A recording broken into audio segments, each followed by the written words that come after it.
Juan Branco, qu'est-ce qu'il fait, évidemment? Il fait un tweet, il poste la photo de la guillotine en construction dans un jardin, et il dit, elles arrivent, elles arrivent, elles sont Qu'est-ce que tu veux dire? Qu'est-ce que tu veux dire? Tu veux dire qu'on va tous guillotiner Macron, Barnier, Mélenchon? Je me dis que si on commence à planter des guillotines dans des jardins, en face, ils vont commencer à comprendre que le rapport de force est réel. Parce que pour l'instant, ce qu'ils ont vu, c'est qu'il suffit d'arracher quelques mains et de tirer dans le tas pour régler les problèmes.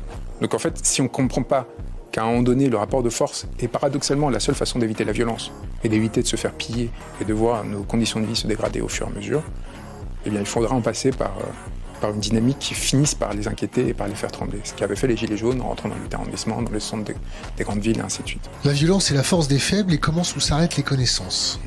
Planter des guillotines dans les jardins, c'est fait pour quoi? Les fabriquer. C'est fabriquer des guillotines dans les jardins, c'est pour un rappel historique, un rappel de tradition. C'est rappeler qu'on coupe la tête des rois dans ce pays. C'est pas un appel à la violence.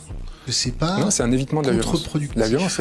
La violence aujourd'hui dans cette société, elle est dans un système politique qui ne sert plus ses populations et qui cherche seulement à enrichir ou protéger un certain nombre de personnes qui eux-mêmes sont des passeurs pour des pouvoirs plus importants. Je pense essayez de faire l'avocat. Vous avez essayé de vous faire soigner cet été dans un hôpital? Vous avez essayé d'aller aux urgences? Je suis pratiquement jamais malade, mais j'ai des infirmières et des médecins urgentistes qui me tiennent au courant des conditions dans certains... Vous seriez mort si vous aviez une urgence réelle.